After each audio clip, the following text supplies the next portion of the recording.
This is Maya Tiwari with an episode of Women's Power to Heal Mother Earth.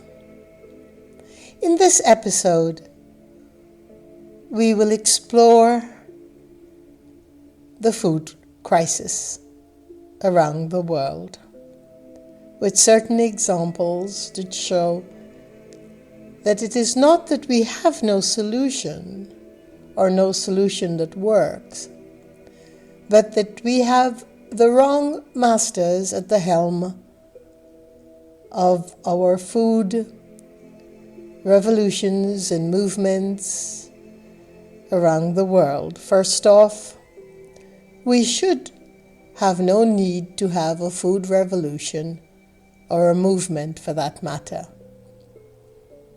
Let me go deeper into this explanation. We provide a small fortune to nations and the developing world where food shortages, hunger, poverty exists. But we know that if money were to solve the problems of poverty and food and hunger in the first place, we would not continue decade after decade to yield no results whatsoever, other than a worsened state of food shortage crisis in our developing world. Food movements like the Green Revolution and the new Green Revolutions are political strategies designed to exert and maintain control over the global food systems, which are monopolized by corporations and institutions in the Western countries. This political overseer is tactically avoided by mainstream news, the World Bank, and other promoters of the Green Revolution failed systems. In order to implement a policy for food, governments are blinded to the actual needs and demands of their people. The World Bank, for instance, wouldn't give loans without structural adjustments that cut sorely into social programs. More than a decade ago, the New York Times had an article called The World Food Crisis and warns that 25 to 50% in the price of food and basic grains have sparked unrest from Haiti to Egypt.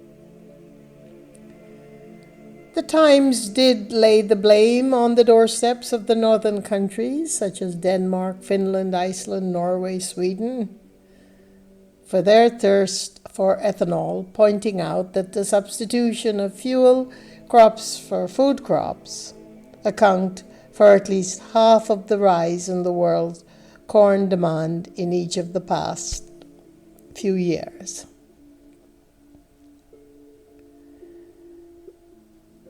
The confusing economic demand with actual availability lead the Times, as many mainstream news, to jump to a rather erroneous solution. Often quoting the World Bank,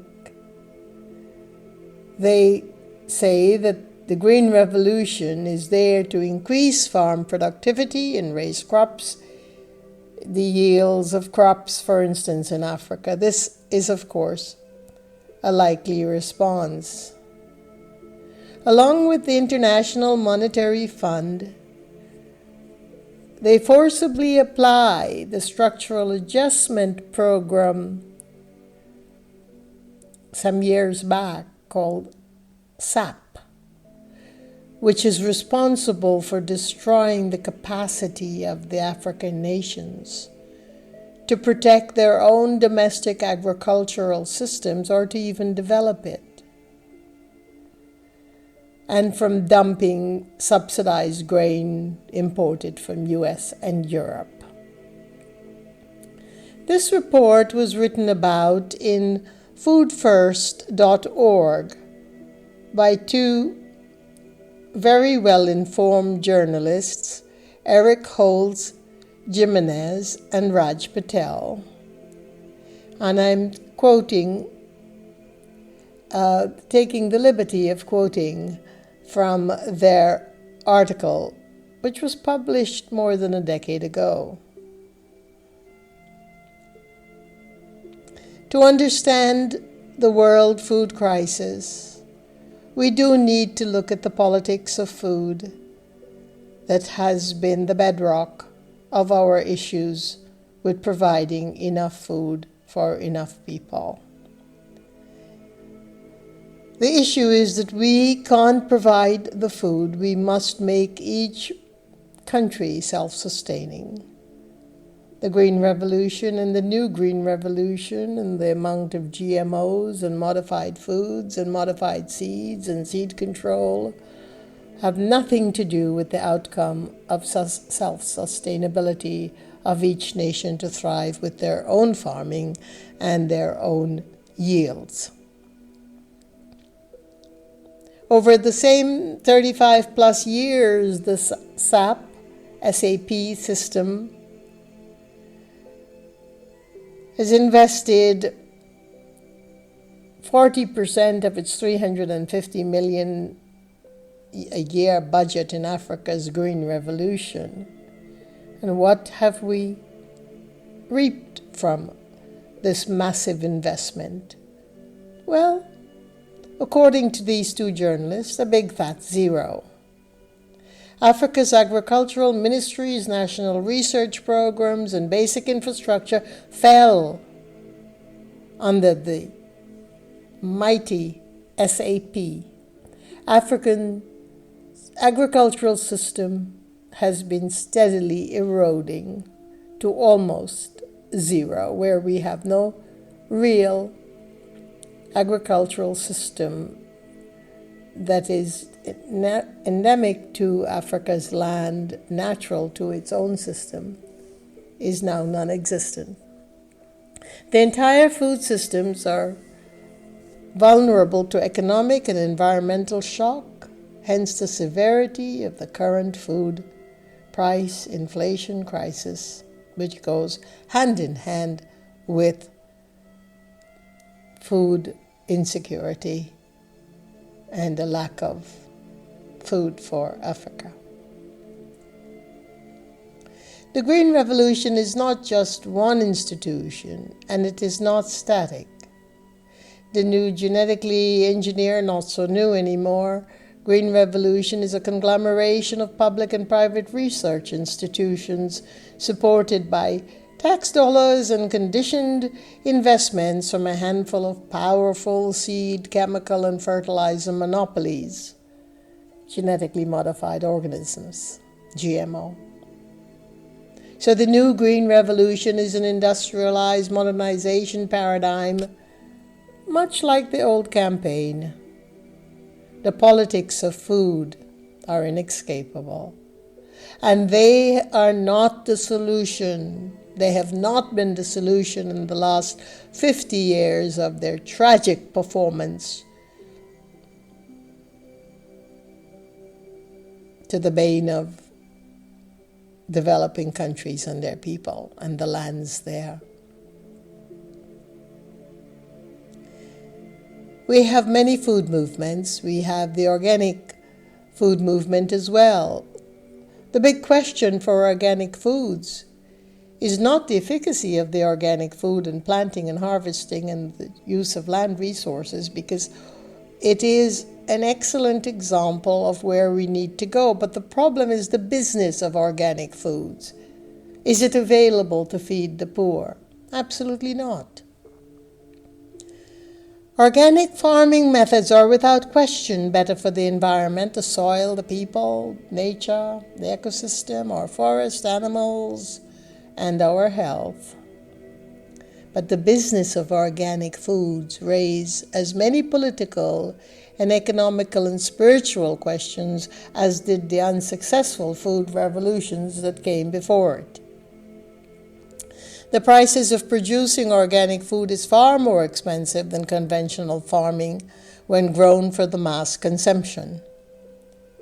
As organic food carves out a greater share of the market and international markets expand, the carbon footprint of organic food distribution may exceed that of conventional food distribution. The economic model for growing and farming and harvesting and distributing organic foods is designed to be completely inaccessible to the poor. Exporting a ton of food, organic or conventional or genetically modified or otherwise, to poor developing nations is not an answer to our problem there. Food and money run out, leaving communities more unempowered and helpless than they were before the handouts. Give a man bread and he eats it for a day. Give him the tools to harvest and bake his own bread and he is fed for a lifetime. More or less an understanding of an ancient quote. Let us examine the humongous amount of capital spent on wars, for instance. Wars that are supposed to preserve the pseudo-sense of world security. The latest Global Peace Index report, released just a while back, finds that 2015 was an expensive year for international peace and security. You don't say. The report finds that the economic impact of violence to the global economy was more than $13 trillion. In terms of purchasing power parity. It is much higher for 2020. America singularly has spent $7 trillion on wars in the Middle East and Asia since 2001, 9/11. This capital was used to educate, inform, feed, nourish the entire developmental. This capital could have been used to educate, inform, and feed, nourish the entire developmental world,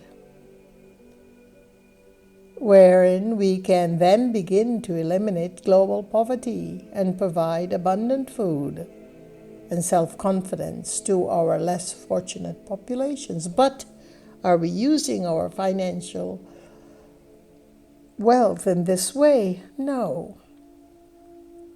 Look, there are millions of well-situated nonprofits and nature lovers and teachers who are willing to contribute their time and resources with the appropriate organic education for communities that are suffering, to teach them how to bond with Mother Earth, how to use nature's resources of land, air, water, sky for the preservation of life and to yield results that are benign and beneficent for poverty-driven communities.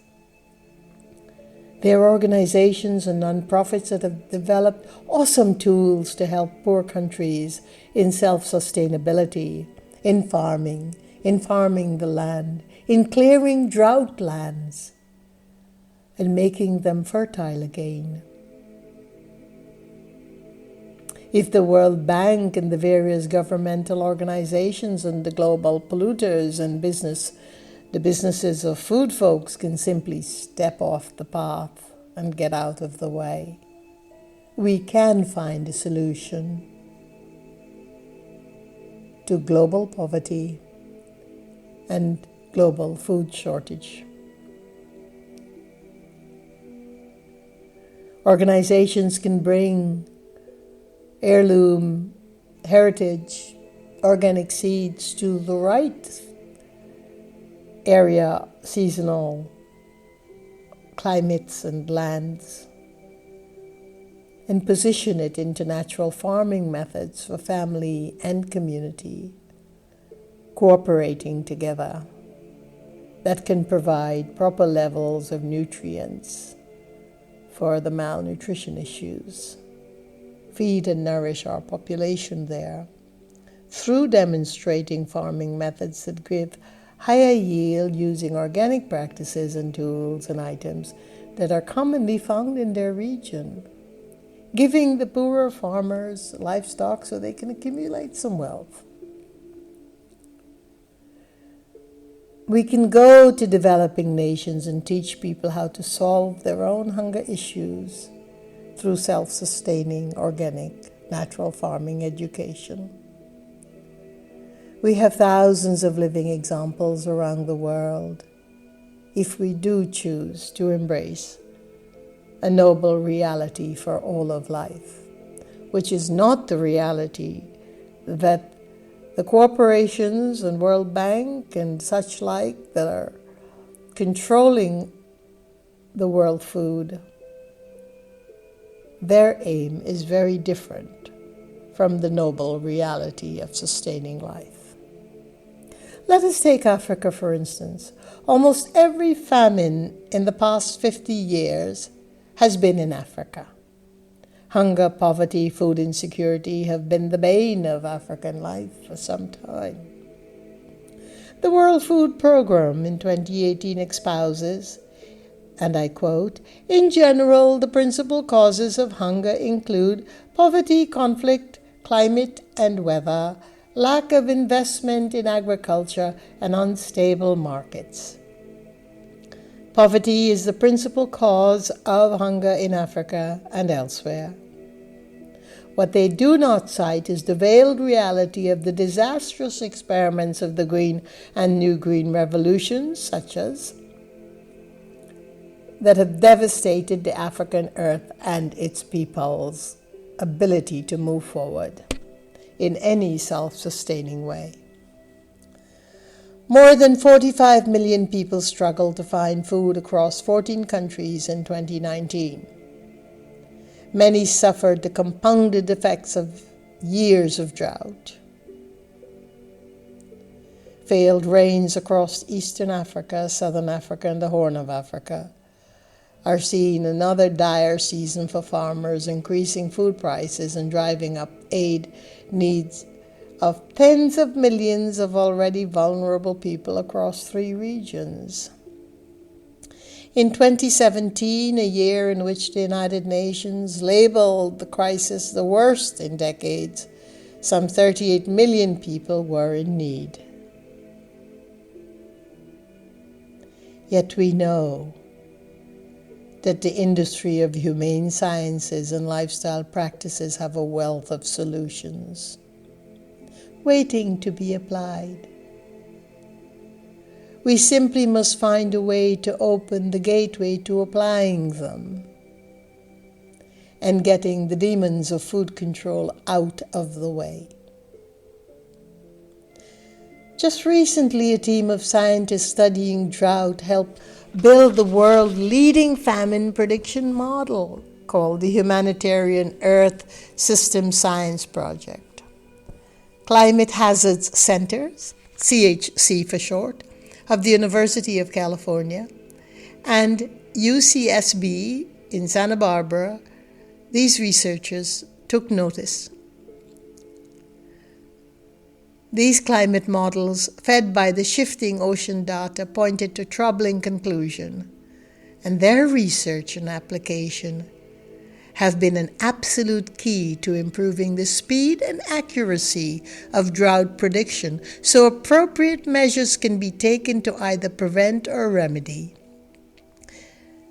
We do have the sciences, we do have the scientific minds, we do have the wealth of intelligence and knowledge available to us to once and for all remedy a problem that is ongoing just from the avarice and greed and notorious behavior and lack of spiritual behavior of the great many organizations controlling the world food source at this time. We need to retire them. Just a small example of how permaculture alone can make arid land into a fertile Eden. An example in Portugal, from Portugal, where Tamira's ecology expert transformed an area of risk of desertification and say that they can do the same anywhere in the world. The land there is called Tamira, the name given to 330 acres in southern Portugal by a community of only 30 people who moved there from Germany in 1995. 20 years ago, this land was arid and barren. Farming was near impossible. Today, 200 people thrive there from all over the world, live there as well. Through simple practices of digging swales, creating water retention spaces, and using the permaculture lessons of farming, Tamira's ecology expert have transformed an area on the brink of desertification and say they can do that anywhere in the world. The community wanted to be more self-sustainable and grow more of their own food rather than importing it. And it was clear that water would be central to being able to live autonomously on the land. So, when I came to Tamira in 2006, trees were dying, wells were drying out, says Bernard Mueller, director of Tamira's Global Ecology Institute and one of the engineers behind this transformation. At the time, in the summer months, Tamira looked like a desert and hardly any vegetation. In the winter months, however, there was heavy rainfall and flooding. Mueller and his co-engineers set out then to use the running water off the soil and causing the erosion to the infrastructure. Rather than soaking it into the earth, the lakes were dug out and formed without any concrete seal at the bottom, so water can seep into the earth. Wonderful principle of permaculture. It's called the triple S, slow, spread, and sink. When you have flowing rainwater, something in your ecosystem is wrong, says Mueller. You have to slow it down, spread it over the land, and let it sink. Transformation of the landscape began in 2007, and by February of 2008, which is about 6 months later, a new spring had appeared at the edge of the property of Tamira. We suddenly had a creek going through the valley that brought more lush vegetation, and animals, wildlife responded immediately to the constant access to water. These are small examples, but they're critical and core examples to what millions such measures can do to eliminate once and for all poverty across the developing world, and to set, more importantly, a new model for going forward into our future if we want it to be a noble future. We must clear out the corrupted system that is now defunct and has proven over and over again that it leeches off the dignity of life, and do what is necessary to protect humanity. Thank you for listening, and peace be your journey.